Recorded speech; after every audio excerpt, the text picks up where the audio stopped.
High everyone, good morning. আশা করি সবাই খুব ভালো আছো। আমার আরেকটা নতুন ভ্লগে তোমাদের জানাই অনেক ওয়েলকাম। আজকের ভ্লগটা কিন্তু পুরোটাই স্টাডি ভ্লগ। একেবারে সকাল থেকে শুরু করে রাত পর্যন্ত কি কি পড়লাম আর কি কি এক্সামের জন্য পড়লাম সেটা তোমাদের সাথে শেয়ার করছি। তো আজকে না সকালে পড়াটা শুরু করেছিলাম ফিজিক্যাল সায়েন্স থেকে, কারণ অনেক দিন থেকে ফিজিক্যাল সায়েন্সটা করা হয় না। প্রতিদিন ভাবি রাতে ওটা পড়বো, কিন্তু যেহেতু আমার ফিজিক্যাল সায়েন্স খুব একটা ভাল লাগে না, সেজন্য রাতেও খুব একটা পড়া হয় না। তো ভাবলাম আজকে ফার্স্টে ওটা রাখি। আজকে করেছিলাম অ্যাসিড ক্ষার লবণ, সেই চ্যাপ্টারটা। ফার্স্টে কিছু ক্লাস করলাম, তারপর যে এমসিকিউগুলো ছিল সেগুলো খাতায় লিখলাম। 80টা ছিল, বাট আমি 40টা লিখেছি, বাকিটা পরে লিখে নেব। তো দেখো আজকে টু ডু লিস্টটা শেয়ার করি। ফিজিক্যাল সায়েন্সে করেছি অ্যাসিড ক্ষার লবণ। আজকে কিন্তু আমি কটার থেকে কটা পর্যন্ত পড়বো সেটাও লিখে রেখেছি। তারপর করেছিলাম ম্যাথ, লিখে রেখেছিলাম first and second class Aditya Narayan স্যারের, কিন্তু ওটা করিনি। আমি পার্সেন্টেজের ক্লাস করেছিলাম মৃন্ময় স্যারের ক্লাস থেকে, যেটা সম্পূর্ণ বাংলাতে।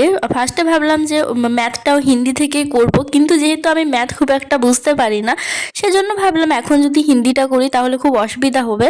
আর সত্যি বলতে মৃন্ময় স্যারের ক্লাসগুলো কিন্তু এত ভালো লাগলো, আর প্রতিটা সাবজেক্টের আলাদা আলাদা করে প্লেলিস্ট করা আছে। আমি কিন্তু এই ফার্স্ট টাইম স্যারের ক্লাস করলাম, মানে মনোযোগ দিয়ে। আগে জাস্ট দেখছিলাম যে কোন ইউটিউব চ্যানেলের ক্লাস করা যায়, আমি যেহেতু সেরমভাবে কিছুই জানি না। আর জানোই তো আমি অঙ্কও করি না সেভাবে, তো আজ থেকে শুরু করলাম।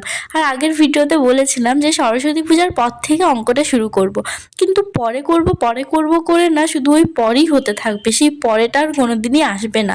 তো ভাবলাম সরস্বতী পূজার জন্য আর ওয়েট না করে দুদিন আগে থেকেই শুরু করে দিই, তাহলে দুটো ক্লাস আমার এগিয়ে থাকবে। আজকে করেছিলাম দুটো ক্লাস, আর এই শুধুমাত্র পার্সেন্টেজ থেকেই কিন্তু মনে হয় একটা প্লেলিস্ট করা আছে, 7টা না 8টার মতো ক্লাস আছে। আর প্রিভিয়াস ইয়ার্সের কোয়েশ্চেনও আলাদা করে করা আছে।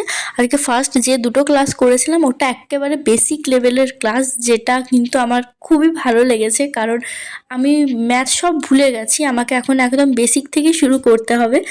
সেই মাধ্যমিকের সময় ম্যাথ করেছিলাম, কিন্তু আমি ম্যাথে একদমই ভালো ছিলাম না। সবসময় চাইতাম তাড়াতাড়ি করে মাধ্যমিকটা শেষ হোক। Math, life science, physical science এগুলোকে আমি আর জীবনে ছুঁয়েও দেখবো না। বাট আমি যে কতটা ভুল ধারণা নিয়েছিলাম সেটা বুঝতে আমার বেশি সময় লাগেনি, 2 বছরের মধ্যেই বুঝে গেছি। যাই হোক, যদি কেউ আছো 9-10-এ পড়ছো, একটাই কথা বলবো, math, physical science, life science এগুলোকে কিন্তু মন দিয়ে করো। তো যাই হোক, আজকে তারপর সন্ধ্যেবেলা পড়তে বসার আগে, মানে 6টায় পড়তে বসার আগে মাঝে একটু খেয়ে নিয়েছিলাম, কারণ আজকে যেহেতু খুব বেশিক্ষণ পর্যন্ত সময়গুলো লিখেছি না, যদি না খাই তাহলে পড়ার মাঝে খিদে পেয়ে যাবে।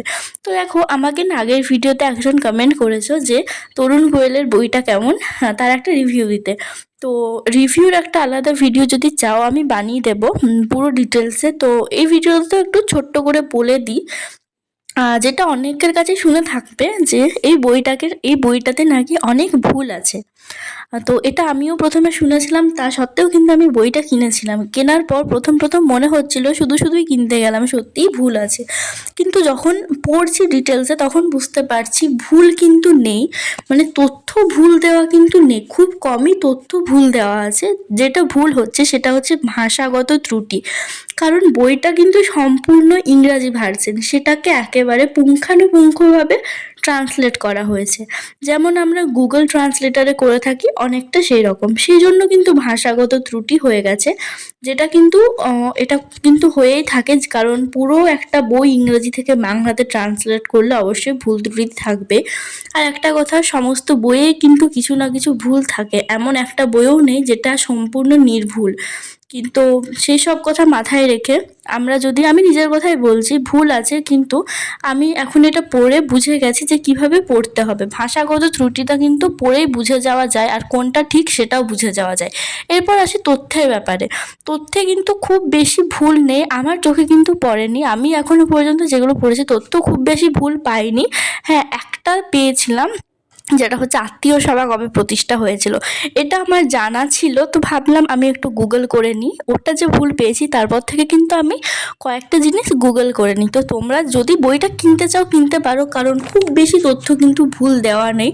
সমস্ত বইয়ে যেমন ভুল থাকে তেমনই ভুল দেওয়া আছে, শুধুমাত্র যেহেতু এটা ট্রান্সলেট করা হয়েছে সেজন্য ভাষাগত একটু ত্রুটি হয়েছে, যেটা আমাদের বুঝতে একটু অসুবিধা হতে পারে, কিন্তু পড়তে পড়তে অভ্যেস হয়ে যাবে। আর সত্যি বলতে এই এত ছোট্ট বইয়ে এত তথ্য দেওয়া আছে, মানে এনাফ। যদি বইটা পুরোটা পড়তে পারি, 502টা পেজ আছে। বাট জিকের অন্যান্য বই প্রচণ্ড মোটা, আর বিশেষ করে এসএসসির জন্য কিন্তু জিকে বলো বা ম্যাথ, রিজনিং সমস্তটাই ইংরেজি ভার্সনই বেশি চলে। বাংলারও আছে বাট কয়েকটা, আর স্টেটের এক্সামের জন্য তো সমস্তটাই বাংলাতে পেয়ে যাবে। তো আজকে খাওয়া দাওয়ার পর, রাত্রে খাওয়ার পরে এক্সারসাইজ করছিলাম। কিছুদিন থেকে সকালবেলাতে করা হচ্ছে না, কারণ শরীরটা একটু খারাপ ছিল। তো ভাবলাম 2-3 দিন থেকে করিনি, তো আজকে একটু করে নিই।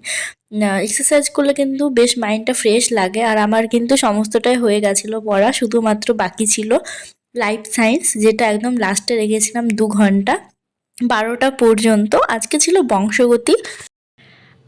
তো পড়া কমপ্লিট করেছিলাম, আর তারপর ভিডিওটা এডিট করে এখন ঘুমাবো। আর লাস্টে পড়লাম লাইফ সায়েন্সটা, যেটা দেখানো হয়নি। বংশগতি করেছিলাম সাঁতরা রেফারেন্স বই থেকে এমসিকিউ, আর টিবিআর একাডেমি থেকে খাতাতে কয়েকটা এমসিকিউ লিখেছিলাম, সেগুলো পড়েছিলাম। বংশগতি চ্যাপ্টারটা আমার হয়ে গেছে, বেসিক, তার সাথে এমসিকিউও করেছিলাম। আজকে শুধুমাত্র রিভিশন দিয়েছি। আর অনেকেই আমাকে বলছো কী কী চ্যাপ্টার কমপ্লিট হয়েছে সেই ডিটেলসে একটা ভিডিও বানাতে। তো আমার আর মাত্র কয়েকটা চ্যাপ্টারই বাকি আছে, তো সেগুলোকে আমি কমপ্লিট করে নিই, তারপরে ডিটেলসে ভিডিওটা বানাবো। সব সাবজেক্টে সব কমপ্লিট হয়নি, যেমন ম্যাথটা তো বলতে গেলে আজ থেকে শুরু করলাম। আগেও করেছিলাম, অতটাও না। আজ থেকে ডেলি ম্যাথ, জিকে এটা পড়াতে রাখবই।